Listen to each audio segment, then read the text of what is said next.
Hello, hello, hello out there in the digital world. It is the Melanated Air Hour, where we fill your airways with nothing but melanated conversation from these four beautiful melanated ladies on your screen right now. We do this every Tuesday and Thursday at 2 o'clock p.m. Eastern. I don't do this by myself. I am Lenny Javette, but I also do this with Miss Keisha Ravenel at We Inspire Brand, with Miss Faye Bishop at Miss Faye Bishop, and with Teddy Ewing at The Real Teddy Talks. It feels good to be back. Ladies, how are you guys doing today? Excellent. Excellent. Good. Excellent. I'm traveling, y'all. I'm in Aswan, Egypt, which is southern Egypt, which is really upper Egypt. And it's on the Nile. It's beautiful. There's a great pharaonic site called Abu Simbel. I'll be going there in the morning. It's like a 3-hour drive and it's right on the border of Sudan. So I'm super excited. Me and hubby are here celebrating my birthday, Valentine's Day, doing that thing. So Happy Everybody in the comments, say happy birthday to Teddy. Happy birthday. thank y'all. Thank y'all. Hey, Jacqueline, George, good evening, ladies. Good morning, good afternoon. Where you at, girl? You said good evening. She said good evening. It's only noon where I'm at. She with Teddy. Yeah, right? She's where with Teddy. It's late now. So today we're talking about Black Wall Street. And this has been a conversation that we've been putting off for a minute. And even with putting it off, I wanted to wait until I had a chance to go to Atlanta and actually go and visit Black Wall Street so I can give some perspective based on the new Black Wall Street that was just created. So I did that last week. I was in Atlanta. I went to, oh man, I should have my cup here so I could show y'all my new Black Wall Street cup. But anyways, so I want to have the conversation. When I was making the phone calls to talk to the different ladies about participating in Melanated Air, I called Faye, and me and Faye started talking about Black Wall Street. She had these really great perspectives and ideas and questions. Do you think this? Do you think that? Do you think we could do Black Wall Street again? And I was like, we need to have this conversation. Because we're talking a lot about bringing Black Wall Street back and rebuilding Black Wall Street. And Faye was like, is that real? Can we really build Black Wall Street back? And I was like, ooh, that's good. Let's have this conversation. So with that, I'm going to toss it to Faye to take us in. Yeah, put throw you right smack in the middle to take us into the conversation on Black Wall Street. So the topic is Black Wall Street has been done. Can we do it again? What are your thoughts on that, Miss Faye Bishop? Well, I want to toss it to the audience and say, do you guys think we can rebuild Black Wall Street? And the reason that I thought this was a very good conversation to have is because, as you know, Black Wall Street was the most prosperous Black-owned district in 1921 in the United States, actually. It actually prospered for about 45 years, even after it was burned down, which is a little known fact that a lot of us don't know. Unfortunately, what took it out for good was policy. And I'll dive into that a little bit later. So policy is what has restricted us from being able to rebuild the Black Wall Street. Although it has been rebuilt, and it's been rebuilt repeatedly. We have thriving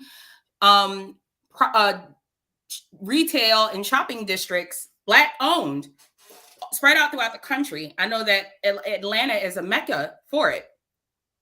But at the same time, it hasn't gone back to being like that industrial sort of, nucleus that, say, a New York City has, where they have Wall Street. When you hear about Wall Street, you think of New York. But when we think of Black Wall Street, we think of Tulsa and its destruction, not, it being that prosperous Black-owned district that it was in 1921. The thing for me that kind of, I would say, throws me is, again, and this may be an unpopular opinion, is that policy is what took it down. The Klansmen took it down the first time. Policy took it down the second time, making sure that it was never rebuilt. And this is where our voting interest comes into play, because we don't think about that when it comes time to voting. We tend to move emotional, not realizing how policy plays a huge role, the biggest role, in hindering us from being able to have this kind of opportunity again. Okay, so anybody else want to add some perspective to that opinion with regards to Black Wall Street? I definitely think that so we say, can it be done again? It has been done again. It continues to be done again in varying platforms and varying places. But I think one thing we lack is focus and fortitude. So we have to focus, and building a Black Wall Street means we are collective, we are unified, we are focused on one goal through various streams, right? And then the fortitude means we sit through it, and no matter what distraction, no matter what shiny thing pops up, we keep moving forward on our goal. So of course it can be done, but are we the ones that can do it? That's the question. Okay, wait. So when you say, are we the ones that can do it, do you mean we as Black people, or we as this generation, this time? I mean, we as this generation. I mean, we as Black people, as a Black community that exists or doesn't exist, are we the ones that can do it, right? So a Black Wall Street or Indian Wall Street or Asian Wall Street or whatever Wall Street can absolutely be done, but are we the ones that can do it? Interesting. Okay, Keisha, you got something to add to that? For me, I think it's important to not only talk about business when we talk about Black Wall Street. Like, of course, everything is a business, but also talk about community. So when you think about Black Wall Street back in the day, you know, like, it wasn't only, oh yeah, go buy a t-shirt or go get your hair done. It was also schools, it was hospitals, it was post offices. And I think that when we think about Black Wall Street, it's like, oh, okay, yeah, I'm going to support a business, but I don't feel that that is longevity. I don't think there's longevity in that. There's longevity in education, where we're doing the damn thing, right? Where we are supporting businesses, Black businesses, but we're also teaching the next generation the importance of supporting Black businesses. So I think we also need to talk about community. I'm not too familiar with the new Black Wall Street. So Lene, if you want to give some perspective on that, I would love to hear that. But I think we have to realize that it's also those other things. It's also those schools. It's also those hospitals that we need. Okay. Madam President, welcome.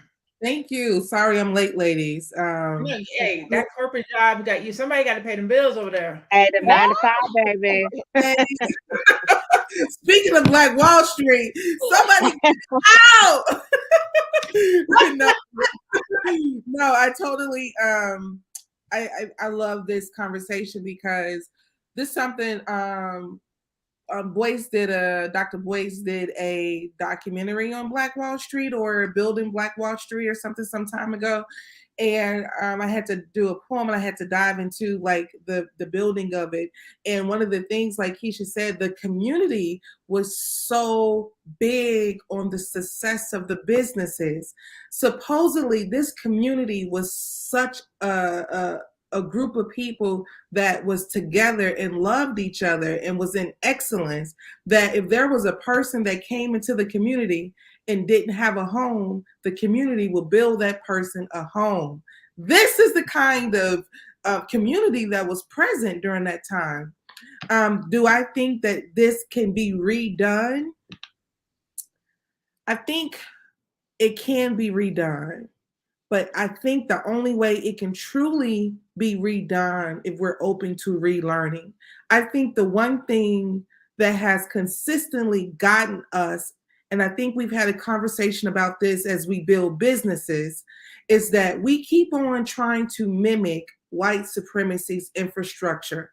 And if we're going to keep using white supremacy's infrastructure as a blueprint for success, then we're not interested in dismantling some of the capitalism, some of the things that is negative toward what white supremacy has built as an infrastructure. Also too, greed. So everybody has to come to a place where their needs are similar. You know, Oh, you got 3 kids? You're a family? Okay, well, you have a 4-bedroom house. That's what we'll bill you. No, I'm not going to be the one with one person to have a 10-bedroom house. And, so we have to understand like what it looks like in order for that to be successful, in my opinion. Ooh, I love this conversation. Okay. Yeah. So I wholeheartedly agree. I wrote down some different things that you guys were talking about. I liked what Keisha said about community, but not just community, but I wrote down a way of life, right? At that time, we were all we had.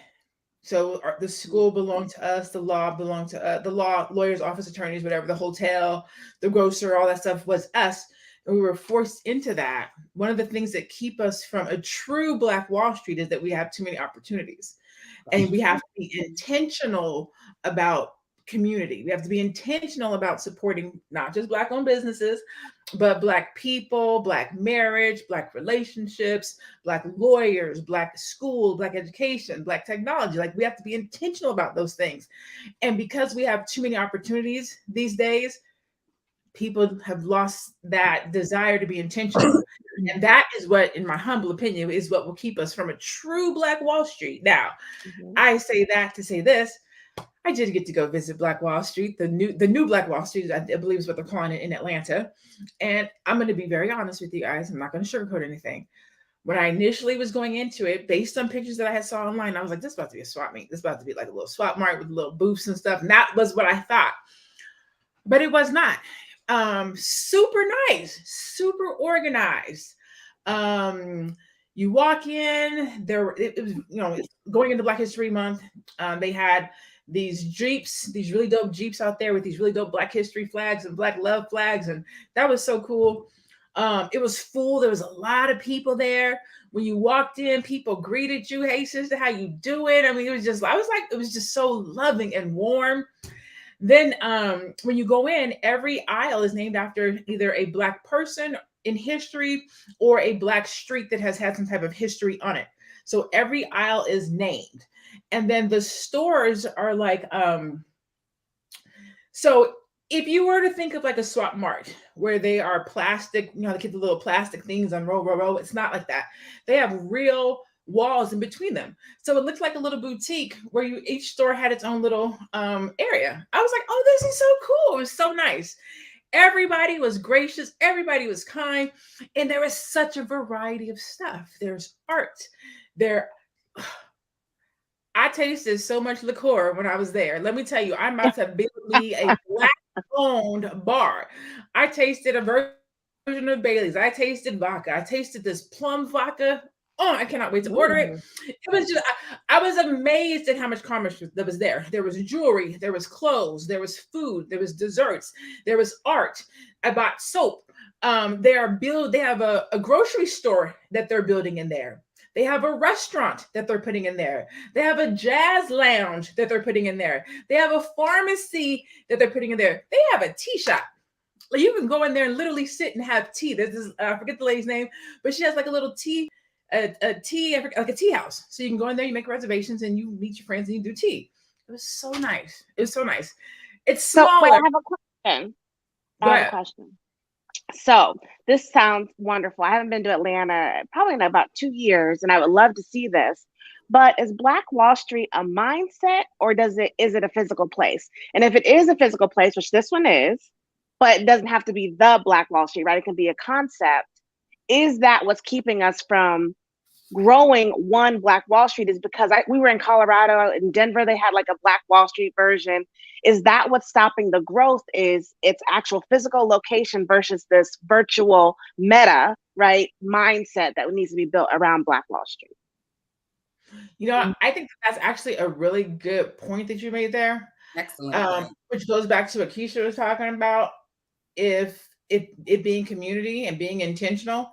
Because if we do think that it's just a place that we can go to, that could be another thing that keeps us from it. Like if it's only a place, I think Black Wall Street, to your point, it has to be a mindset. It has to be intentional, because we can literally create a Black Wall Street wherever we are. Mm-hmm. Yeah. I have a question. So Lene, do people live there, or do they plan on building like housing around that? Because I think that also makes a difference. So when we think about Black Wall Street, right, the original Black Wall Street, like we said, this was their community. This was their lifestyle. This is where they lived. This is where they ate. This is where they went to school, hospitals, like everything was there. And I just think that Black Wall Street, it can't be this one-off thing. Like, oh yeah, I'll go to Black Wall Street today, and then like I'll go to Target tomorrow, right? Like, are people living there? Because I think it makes a difference when you're living somewhere than when you're going somewhere. So specifically for this place, if you would think about, and I'm using this as an example. I don't know if this is a Target, but think like a big Target or a big Walmart, like something that's that massive, right? Lined with little boutique storefronts or shops, if you will. Mm-hmm. So it's set up in like a strip mall, but not really, because usually like a Target or a Walmart has its own property, right? So it's set up kind of like that, where it has its own property. And then it's in Atlanta. It's the mecca of Blackness, the mecca of Black people, which almost makes it kind of too easy, because in Atlanta, they're Black conscious, right? It's easy to support a Black Wall Street in Atlanta because it's Black people. That's what Teddy was saying. Like, is it just because it's there that it makes it that beautiful? We don't have one here in Phoenix. We've tried. We've tried to do strip malls. We've tried to do little things where Black people can go and support. But too many interracial couples in Phoenix. I said too many interracial couples in Phoenix. I mean, I don't know if that's it, because the white folks here love them some Black. Man, I go to the chicken and waffle place. There'll be more white folks in there than Black people. The white folks, but also it depends on which one I go to, because that in particular one, they don't salt their food as good as the one downtown. So I mean, that's a whole nother conversation. But the idea, I think I really like what Teddy said about that idea of Black Wall Street, because when people do come here to Phoenix, they're like, there's no Black people, there's no Black stores, there's no Black businesses. And I'm like, what are you talking about? I do nothing but business with Black business. I eat at the Black restaurants, I see Black people, but I'm super intentional, because Black Wall Street is in my heart, it's in my actions, it's in my business. So it's who I am. Everywhere I go, every city, every town, if I'm flying someplace, I find a way to do business with a Black owned business. I tried. When I was even in Atlanta, I made sure I bought something off of every row. So every single row I hit, I bought something on it. Like, I was intentional about being there and supporting that. And I think that that's what we don't have today, which could keep us from actually having a true Black Wall Street. I'm actually glad that you spoke that. I'm hearing some keywords here, and they are tugging at my heartstrings. I'm hearing intent and the unity and that sense of community. And I think because that's not a focal point in the Black community right now, at least in my opinion, it isn't. Because modern ideology has us going with whatever the current cultural narrative is.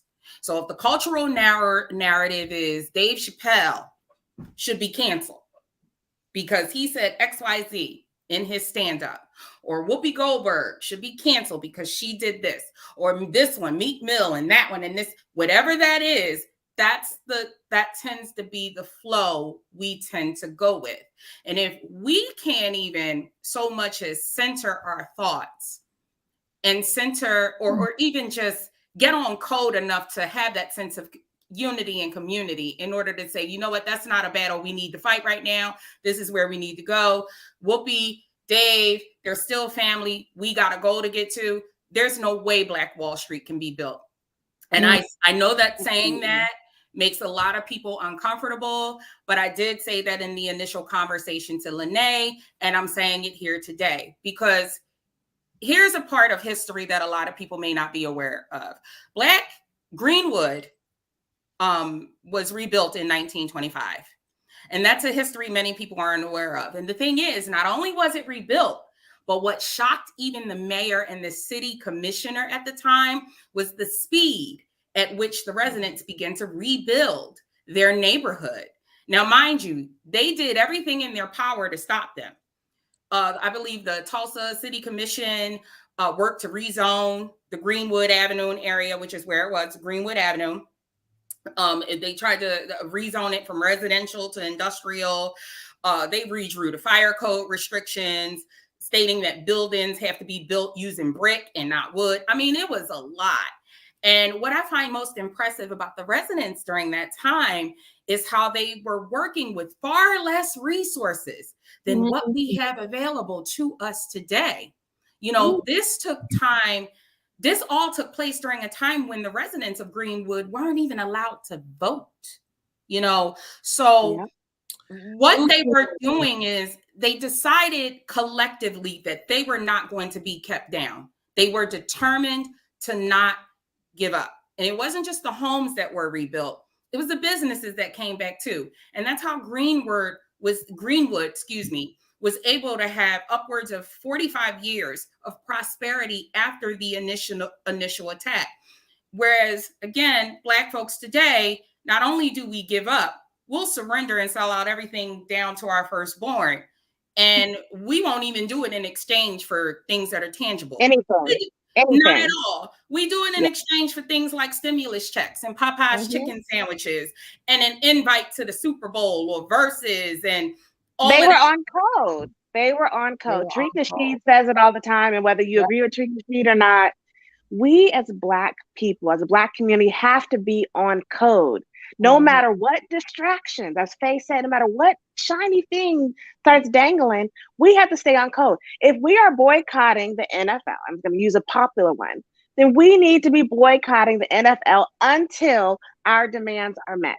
And if that lasts 5 years, then that's how long it lasts. And we aren't supporting halftime shows, and we aren't supporting because our team is there, and we aren't buying jerseys, none of that, because we're on code. But we are not on code. We are hardly ever on code. And we might be on code for a movement or for a moment, but it's never long lasting. Yep.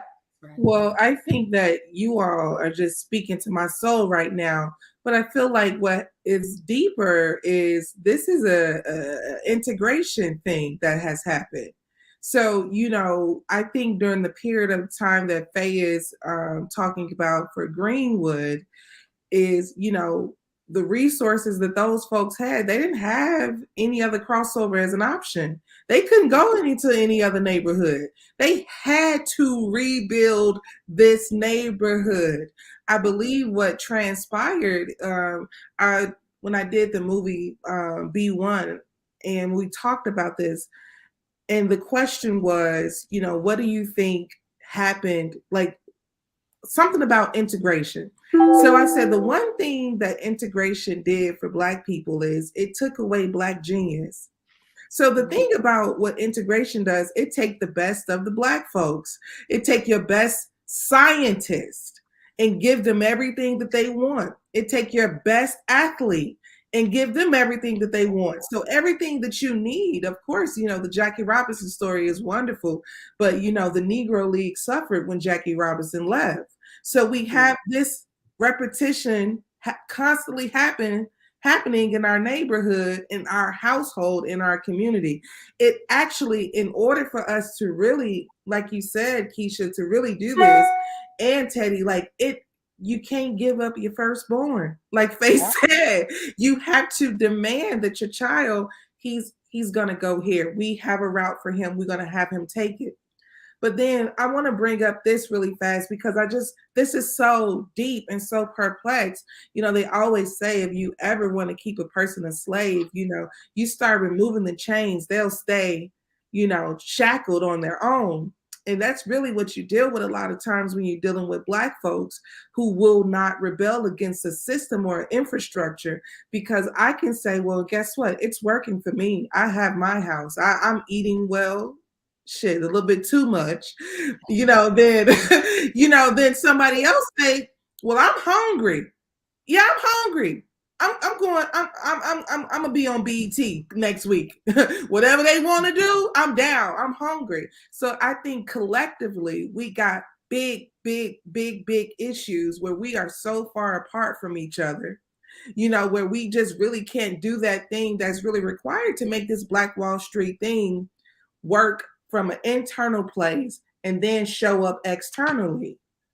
Madam President, that reminds me, I went to go see Dr. Claude Anderson speak, like back in like maybe 2012, 2013. And he said, he was like, one of the worst things to happen to Black people, and I'm paraphrasing, one of the worst thing to happen to Black people was integration. And I agree, because what integration does is it dangles that shiny object in front of, you know, certain Black people. And now that person is the token Black person. Like Tariq Nasheed talks about that too, right? The token Black person. So if this Black person can do it, then so can you. So now we're fighting to get to this, you know, this status, and it's like we're not unified, like you ladies said, like we are not unified. So integration is detrimental to our community. And It then is. Go ahead, Teddy. I was just saying that's a mouthful. And I can't help but remember I lived in Monterey, California for about 3 years before we moved to Egypt. And we would go to San Francisco all the time. And we walk around, I mean, the whole city, the whole downtown, the wharf. And one of the places we had to walk through from where we stayed to get to the wharf was Chinatown. And I cannot help but be so amazed by the hospitals, the banks, the grocery stores, the apartment buildings, all in Chinese now. Everything is written in Chinese. People coming out of the building are Chinese. The police were Chinese. This is in San Francisco now. But when you step foot into the borders of Chinatown, you may as well been in China somewhere, because they had the whole community. It was theirs. And I can only imagine the politics and the society and the structures that had to be behind the scenes to make that happen, to where their whole community was them. Money, I mean, like the money changing hands was probably not even US dollars. I mean, that's how entrenched they were in their culture. And that's where we have to get for success. But we have to have that one single mindset, single goals, and say, you're going to be a doctor. You're going to be a lawyer. You're going to be an accountant. You're going to be a teacher. And whether you want to do it or not, that is what you're going to do, because it's for the culture. Teddy, it's for the community. You know what? Oh, Teddy, you man, and Madam President, you probably about to say it. You might not be about to say it, but I know we kind of think alike. So sometimes, you know, you way more advanced than me when it comes to this white supremacy conversation, but we don't have a culture. Our culture was stolen from us. So we're out here in America trying to figure this shit out on our own. We don't have a language. We don't have money. We don't have that. It's and African American, right? When these Chinese folks come here, they are still Chinese or Asian or whatever their persuasion is. They bring that knowledge base, that culture, that family, that whatever it is from their country here and ingrain it.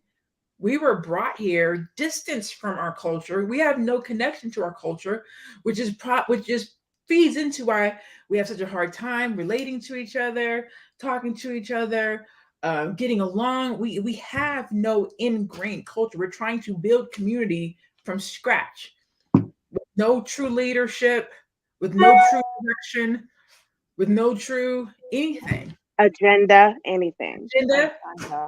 Agenda. And then, not to mention, Lene, I'm with you 100% on that's one of our biggest issues, stripping us from our culture, is not knowing. Because if you come across a lot of, I mean, all of us, we all come from a different place. We all come from a different household. You know, we have a level of consciousness, though, that connects us as Black women. I think education and things like that brings us together. But I think that that's the issue with being Black, is that one of the things is you could just be like, I'm not like those Black people. And then that's it. Then you don't want to live by them. You don't want to connect with them. You don't want to sit by them. And then, not to mention, this is always going to be the one thing that I will remember from Angela Davis's book, Women, Race, and Class. She says the Black woman is the only woman who's been responsible for both the slave quarters as well as master house. She just always working those two jobs, right? But the one thing that I remember in this book, and this Breaking the Psychological Chains of Slavery by Naeem Akbar, is one of my favorite books and a very easy read. And he just talks about how when you are on them slave quarters and in that slave plantation, looking at everything that white people have built, And that is what you're aspiring to be and get at your own expense. You don't even understand that your enslavement is what got them there. So you shouldn't even be looking at that in a level in eyes of gaze and appealing to you. That shouldn't even be appealing to you. If I have to be enslaved and my grandmother got to go through the back door so I can get a big old house, there is no way that we should have been, this system should have been appealing to us. But I think most of us have education on this panel. You know, we went through these channels because there was no other choice for us. There was no space like Black Wall Street that was saying like, hey, we're going to show you. And this is what I also was trying to share this with Lene. Dr. Boyce on his current Instagram, there's a battle going on right now because there was something from Dr. George Fraser. He said there was this picture with like all the celebrities from some kind of toast. And it says over 1 billion in this picture and not one Black-owned independent town, school, hospital, bank, insurance company, manufacturing company, or militia. Like that just says something. And Dr. Boyce says, you know, well, he asks, you know, why don't we have our own institutions? Well, I think that we are committed to inclusion. We're committed to the delusion of inclusion. Because delusion of inclusion. I love that. Of inclusion, because every time you get invited to something, they're not interested in you changing. They're okay with you being a face of change, but the actual implementation that allows more of us to come in and break the barriers and systems that have divided us, they're not interested in that kind of change. Even the civil rights movement. I'm going to pass the mic because I'm about to go deep. Is in the comments. I'm gonna pull this comment up. T-Ball said, but we do have a culture. We are the culture. We have powerful, strong ancestors. And I think those are like 3 different things, right? We are the culture because we're swag-alicious. We got funk, we got soul. That makes us the culture. And I forget who hates the word culture, but it's very PC, if you will, right? And then it says, so we do have culture, American culture. We are the culture. Americans follow us because they think that we are the shit. And then we have powerful, strong ancestors, completely something different. Yeah, definitely. You know, we were in, I'm in Aswan now. We were in Luxor several months ago, Luxor, Egypt. And I saw this Black American, what do we call, foundational Black American couple. And they were at one of the pharaonic sites. And I think I heard them talking, so I knew that I could see it, but then I knew, and I was there with my husband, my family, a girlfriend of mine, and they almost didn't want to speak. I'm like, we are in the motherland. We are walking on history, ancestry. We are in Egypt. And I had to force them. I said, hey, Black people, like all out, I can put people on the spot, you know?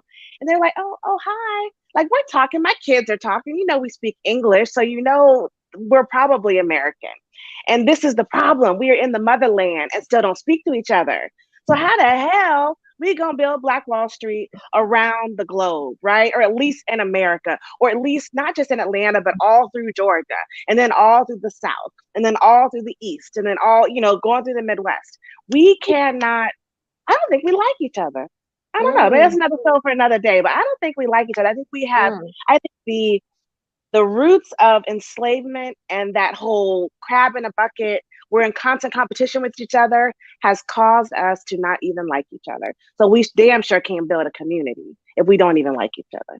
See, can I just make a comment on the culture? I think we do have culture. I think we build foundational Black American culture, but I think that's where it stops. So I think that's the problem, that it stops with that. So we have, you know, we have that understanding with each other, like in regards to language, in regards to music, in regards to religion, spirituality, whatever it is. I think we have culture, but we don't have community. Like we're not on the same page, as Teddy was saying. Like we don't like each other. Like we're not communicating with each other. So I think that's what it is. So I think we have the culture, but it has to go beyond that. We don't just like each other from in the instance where as Teddy spoke about the people she just wanted to speak to, a loving couple. We can't even sit down across from each other on a platform and agree on something as simple as getting married and raising children in the same household. Part of the reason that Tulsa and the men and women of the Reconstruction period, the Black people of the Reconstruction period, because that's when Tulsa was built. It was during the Reconstruction period, were able to thrive is because of traditionalism.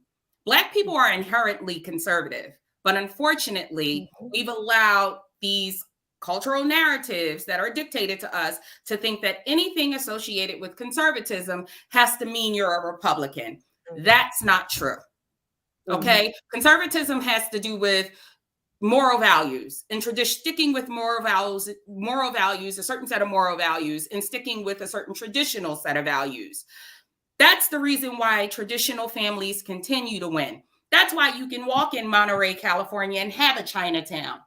That's why you can walk to an Italian market and see family-owned businesses, Jewish-owned businesses, because those groups understand what sticking to traditionalism truly means.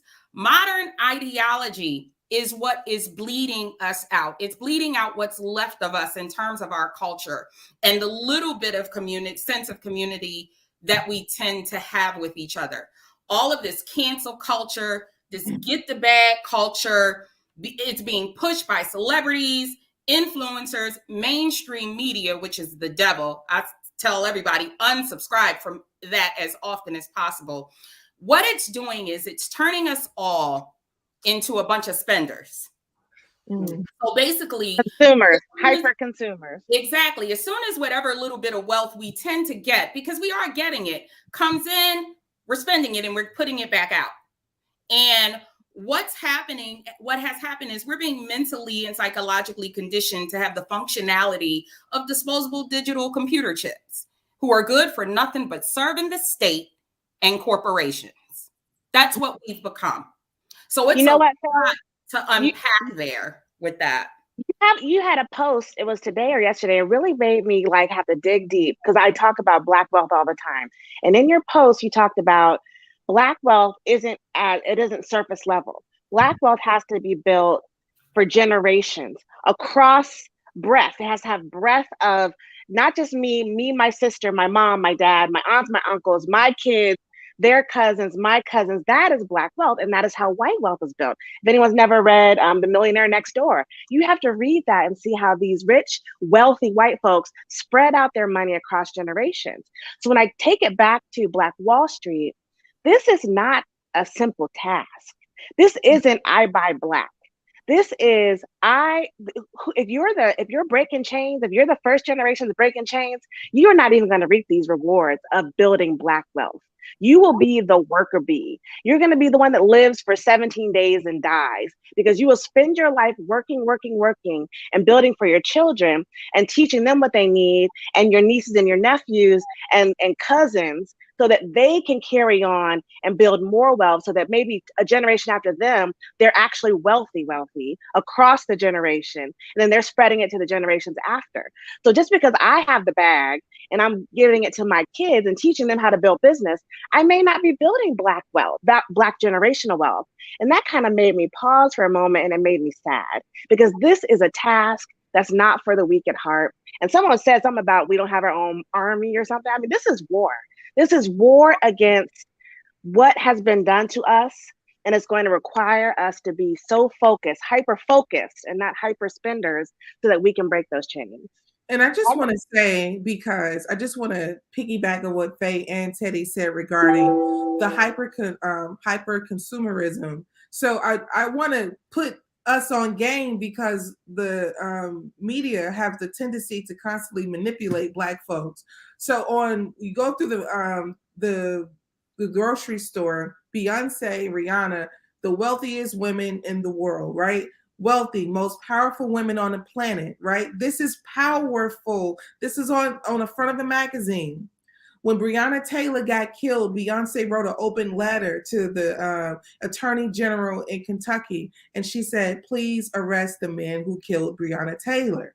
She wanted to do something about this. She wanted to use her status. Now, anybody who went to college know, or anybody who went a part of any organization know what a letter of recommendation will do for you. The people who killed Breonna Taylor, nothing was done to them. Not even what America said was America's most powerful woman had enough power to have enough influence over a system of white supremacy. But let me tell you what's so deep about it. When America white folks want to use Beyonce to get black folks to do something, let's get Beyonce and Jay-Z, and we're gonna do a concert, and we're gonna tell them. So so basically, the people in the Prada and the Gucci, they can use Beyonce now for the benefit of luxury branding. But who are we going to use to end mass incarceration? Who are we going to use to get reparation? That's the question that we have to ask, because everybody can use our favorite celebrities for us to help us buy, to tell us what to do, can tell us where to go. But what about what we're going to get out of it? And I feel like I'm just agreeing with you, Faye and Teddy, that they basically use consumerism as a tool of manipulation to ensure that we don't have true power. And in addition to that, just going back to what Teddy said, we live in a world and we're in a generation of instant gratification. So we don't have the stamina. So when you think about that generational wealth, as Teddy was talking about, we want to see the fruits of our labor. So if we're working hard, we want to see our millions, and we're not thinking about the next generation. So that is an issue. That's what I posted about on my Facebook page. Hold on one second. Hey, hold on one second. I want to, before we close out, I want to bring this Uniqua Simmons comment up. It says, I hear you saying how we are not. Please speak on how we can. We know and talk about not being unified. My sisters, now is the time to speak on the positive too. And so I do want to make sure that we veer the conversation towards something positive, so that we don't leave, downtrodden and negative. Depressed. Well, can I answer that? I'm not trying to be, because I knew I was going to make some people uncomfortable today. Be positive. Positivity is such a loaded word. I tend to try not to use it because there are many things that could be positive. The HIV test can be positive. A COVID test could be positive. Does that make that a good thing? No, it doesn't. When it comes to things like this, we don't have time to really sit here and nurse and coddle, play a game of coddling of feelings. Again, I have to take it back to what sparked the destruction of Wall Street was bombs and torches. But what messed it up the second time was policy. And, this is why it's extremely important to know the who and what you're voting for. Miss me with the celebrity BS, the symbolism.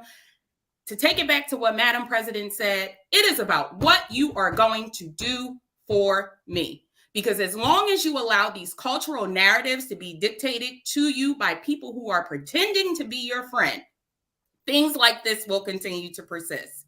And that is what is preventing us from not only having conversations, these tough conversations that we should have, but demanding change in public policy. The Federal Aid Highway Act of 1965 and 68 came, and then redlining came. All of this is policy. And these are the policies that led to Greenwood's land being undervalued, and then led to the area being targeted for demolition. And now Greenwood Avenue is sitting somewhere under a highway overpass in Tulsa. So are you saying solution is policy? Is that what you're getting at? Solution is policy. Solutions. We don't coddling of feelings and all that. And the positivity part is listening to people when they say we need tangibles, not listening to Joe Biden or whomever else going on a Breakfast Club and the girl wearing the Timberland boots, Harris wearing the Timberland boots, and we're cheering for that. We don't have time for that part. Yeah. We need tangibles, and we have to understand what it is we're voting for, because policy is what started all of this. Yep. Okay. Anybody else have some solutions or positive energy that they want to put out there into the world to help people get through this? Well, Faye got me going, so I'm gonna have to take. I'm gonna be. I'm just gonna say, just like Faye, stop playing games with these folks. Another thing that we have to do is we have to be more intentional in our circle. We sitting around, we like, hee hee ha ha. We need to be in each other's business. Well, girl, what's good? When you look, how long you gonna rent? What's going on? Are you gonna close on that?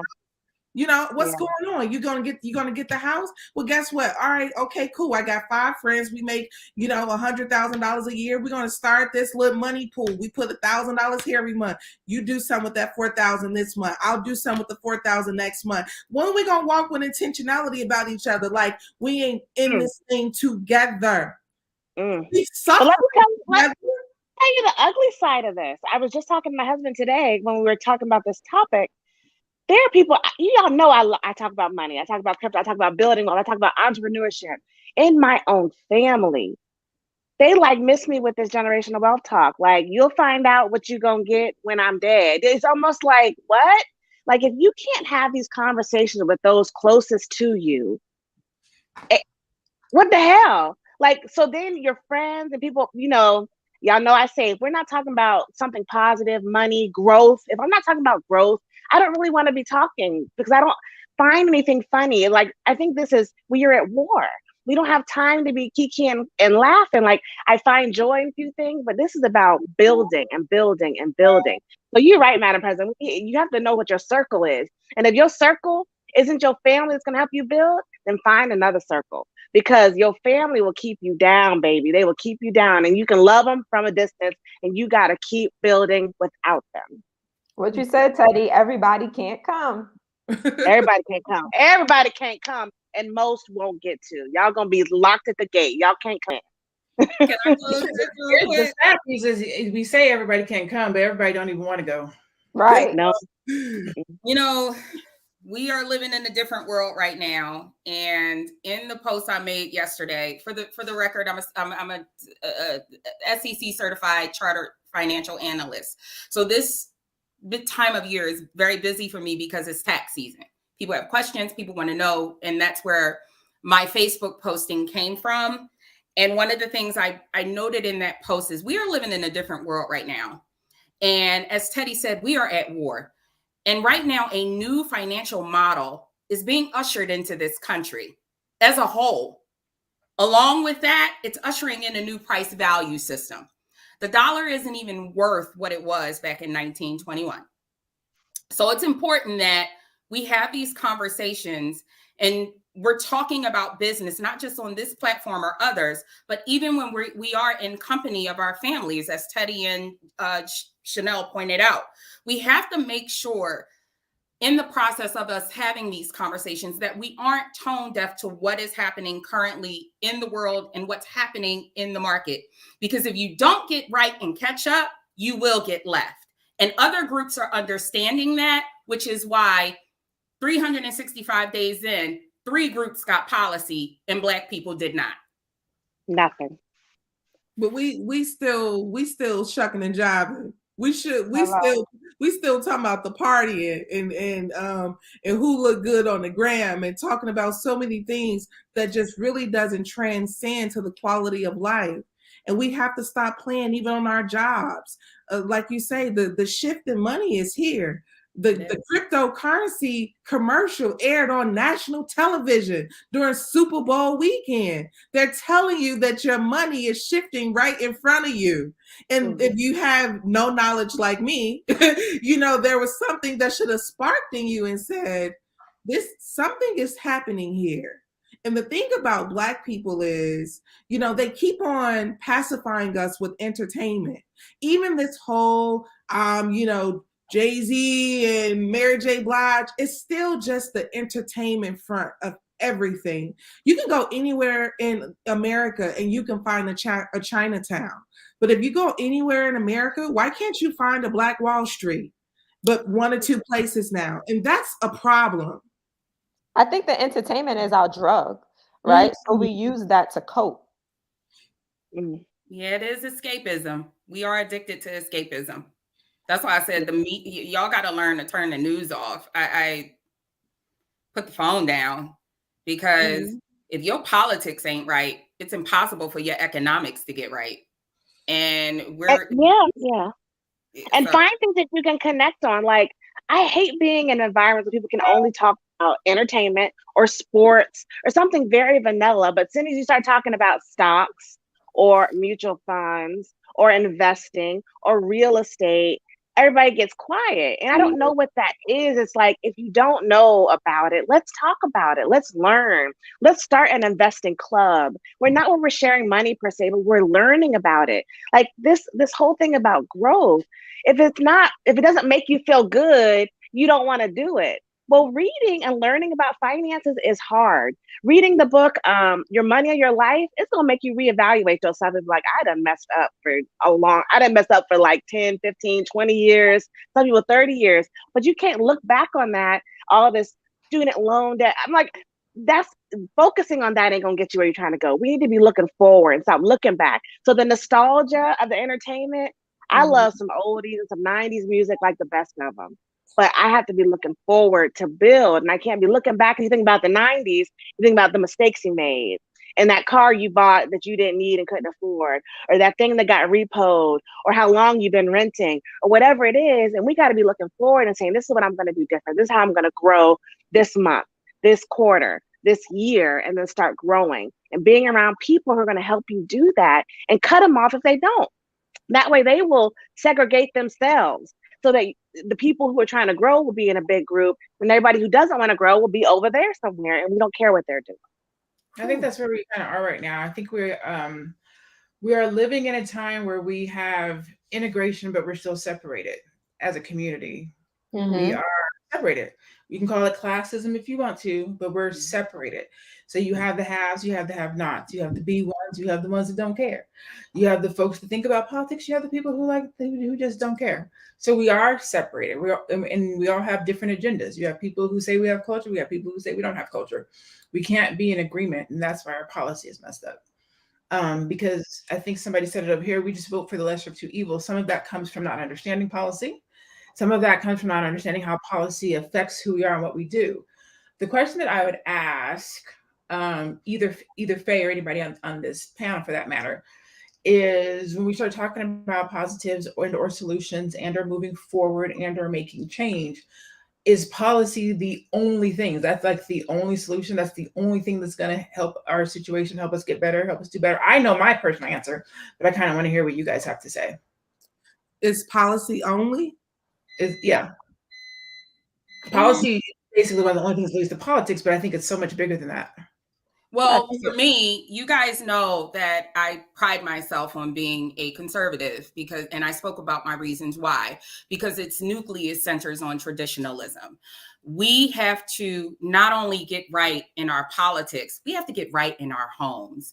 As I said,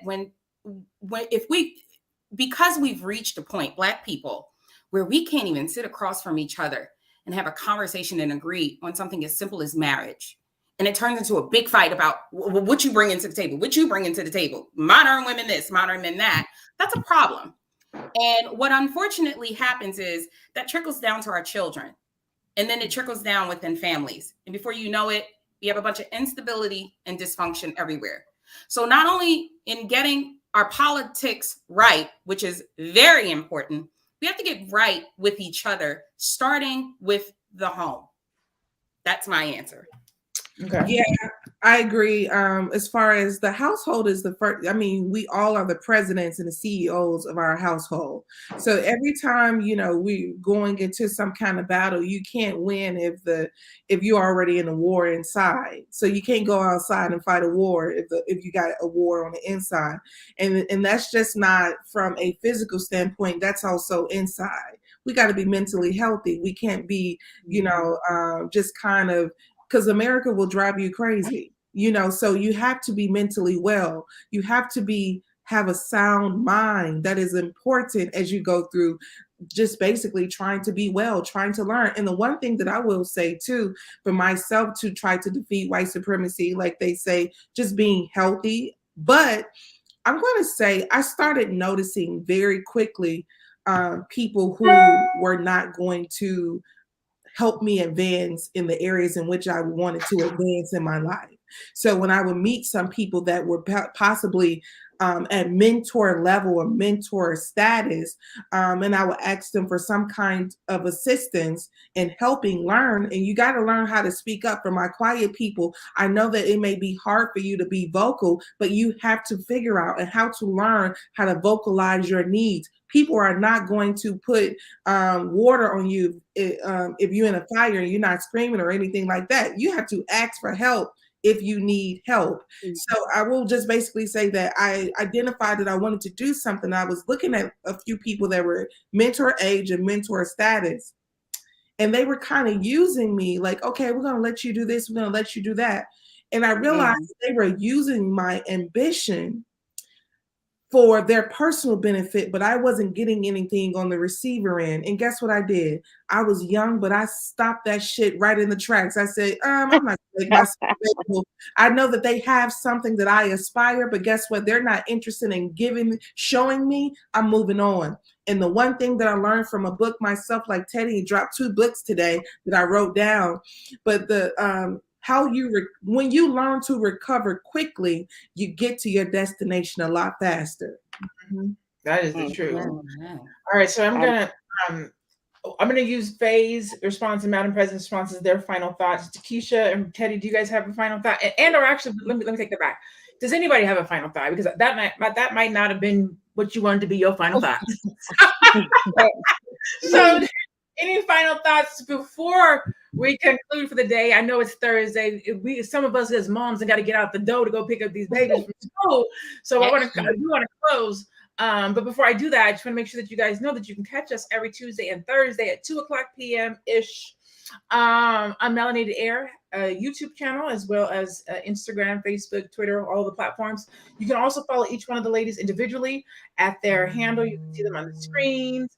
And then quick around the room, final thought, 30 to 60 seconds if we can, so that we can conclude late but on time. For me, I just want to say that we need to eat, sleep, and breathe Blackness in order to create this Black Wall Street. So that's Black love and marriage. That's Black military. That's Black education. We really need to be one. And in addition to that, I feel like we don't talk about the consequences for coons, right? Like, I hope I can say that on this platform, but we don't talk about the consequences because those are the people that are bringing us down as well. So they're upholding white supremacy. So what are going to be the consequences for these people that continue to hold us back? In other communities, they have consequences for the weakest link. These are the weakest links in our community. So BB1, eat, sleep, and breathe Blackness. And my last, and I will say this, if I have just a final moment, just be a second.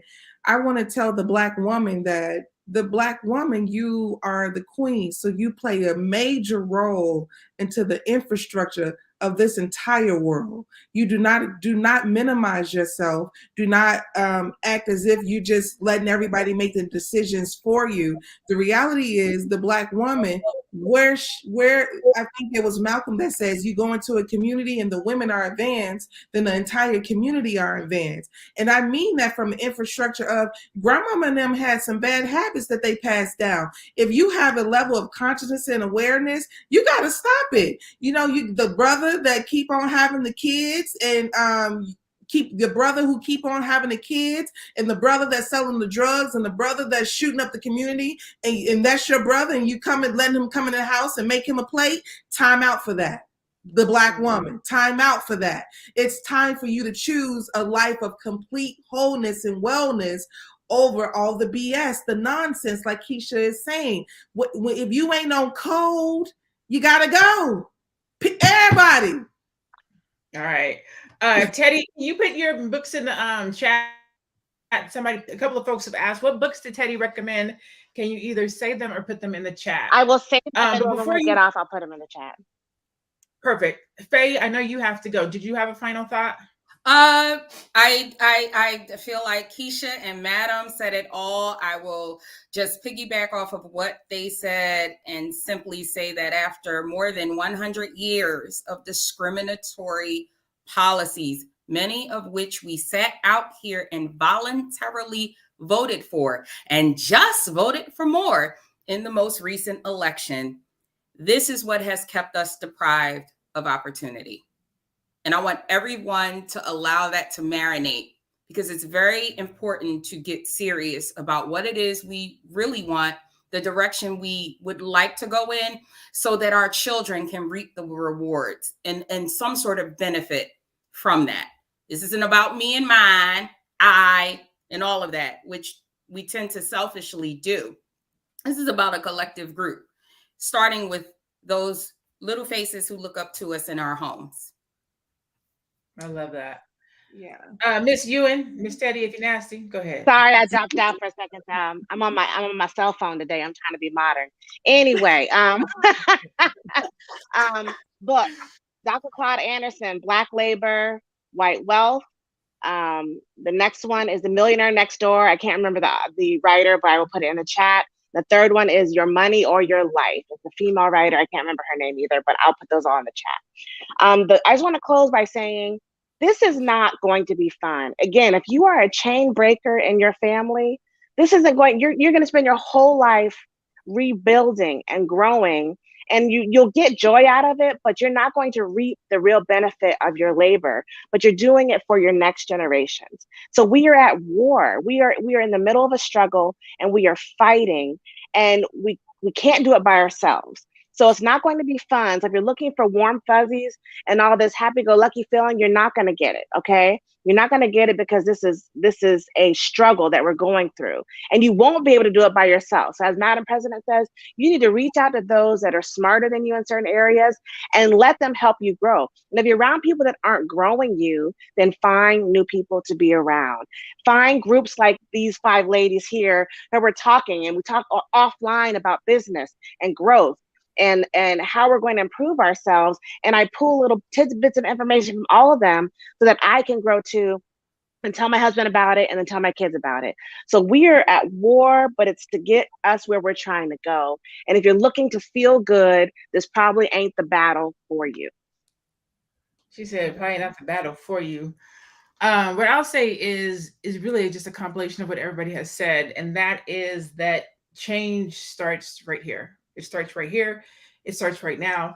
It starts with you. It is not going to be easy, but nothing good or progressive is. Like, somebody has to pick up the torch and march on, and that has to be us.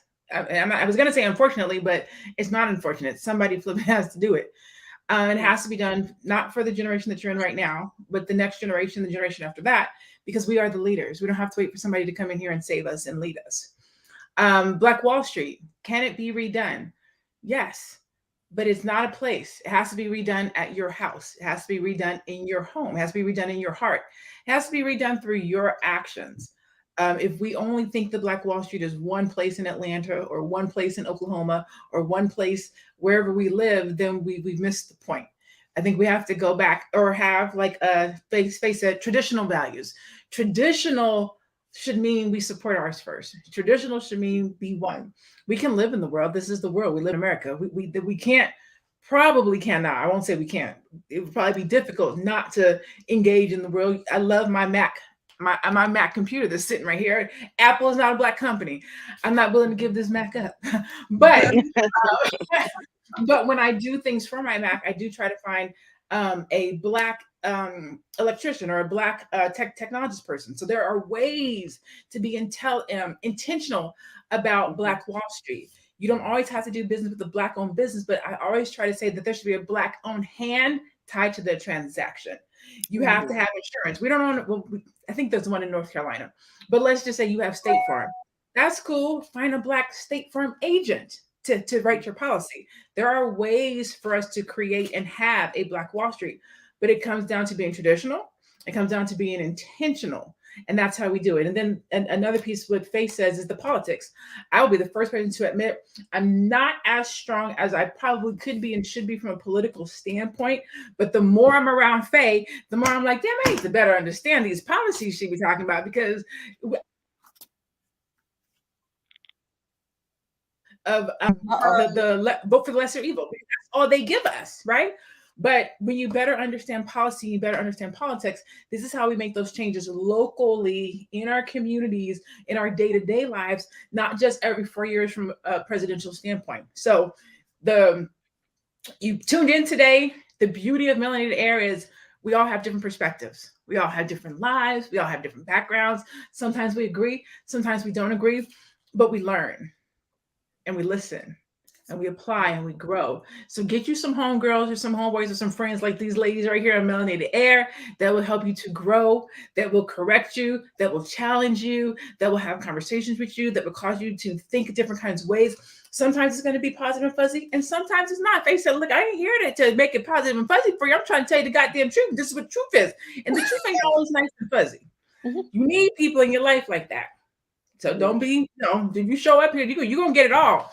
Sometimes we're going to laugh and kiki, and it's going to be fun. And sometimes it's going to be, this is what it is. Take it or leave it. You voted off the island. We love you guys. Oh, here comes Fred Davis. Where are the men? This is called Melanated Air. This is for queens. These are big conversations, though. They're just not on this platform and this conversation. But we love men's. The next question is, who's married? We're not going to go into that today. What we're going to say today is we love you. We appreciate you. We thank you for tuning in. This is the Melanated Air Hour. We do this every Tuesday and Thursday at 2 o'clock p.m. Eastern. You can catch us on Melanated Air. We have a YouTube platform. Please go find us and subscribe. You can also go and support each one of the ladies individually. You see their handles there. You can find Miss Faye Bishop. She is a Twitter fanatic. That's where she lives. She's everywhere. At Miss Faye Bishop. You can find Keisha Robino at We Inspire Brand. Madam President at the #1 Madam President with a Z. And Teddy Ewing at The Real Teddy Talks. I am Lanie Javette. That's also my handle. We love you. We appreciate you. As always, stay black, be blessed, and be one. We'll see you guys. Baby. Bye. Bye.